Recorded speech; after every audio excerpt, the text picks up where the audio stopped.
Kahit nga ba may mga DJ na gamit nila ay flash drive, yung iba naman, laptop, and then yung iba, plaka or vinyl. We'll talk about the differences of these three formats sa pagdi-DJ and we'll discuss their advantages and disadvantages so you can come up with your own decision kung ano ba yung gusto mong gamitin. Let's start with flash drives. Ito yung pinaka-common na nakikita natin ngayon. Pumunta ka lang sa YouTube, manood ka ng mga boiler room videos or pretty much any other DJ set. Most of the time, ang gamit nila doon ay flash drive na nakasaksak ito sa isang CDJ o kaya XDJ na system. Yung advantages nito, syempre, ay sobrang portable niya dahil flash drive lang. So, lahat ng mga kanta mo nandito. Plus, mura lang naman yung mga flash drive, di ba? So, it means na hindi mo kailangan bumili ng DJ controller in order to spin. You just go to the venue kung saan may DJ equipment tapos sasaksak mo lang to. Of course, to get your songs over onto your flash drive, kailangan mo ng computer, di ba? Pero at least hindi mo kailangan ng laptop, which is more expensive compared to using a desktop.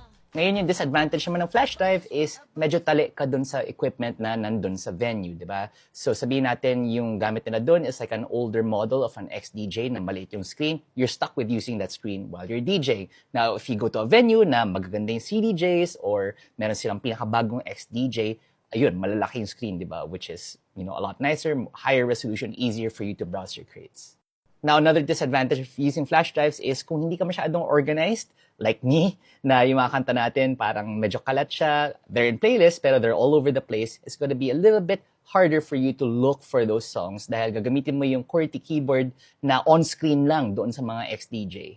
Which brings me to the biggest advantage of using a laptop, and this is why I use a laptop, is because I can take advantage of the full-size keyboard na nandito. Yan, ganyan siya. Tapos, syempre, malaki din yung screen niya. So, when I'm looking for songs, it's a lot easier. And also, if I need to, match waveforms by eyesight, kasi hindi ko siya marinig, sabihin natin, whether I'm at an event or something like that, at least meron akong fallback na ganun. Although I would say na medyo mas kumukonti na yung mga DJs ngayon na gumagamit ng laptop dahil yun na nga, medyo mahal siya, kailangan mo bumili ng laptop, tapos kailangan mo pa ito dalhin doon sa venue. So a lot of DJs really do prefer using flash drives instead of laptops, at least in this day and age. Though as a personal preference, gusto ko pa rin talaga yung laptop. It makes it very easy, especially if there's a request coming in from somebody on the dance floor, I can go online and search for it. Now, let's talk about our last format, vinyl. Now, this is an all-analog medium. So, yung advantages nito ay, honestly, masaya siya gamitin. Pero, at the same time, sobrang hirap din niya, guys.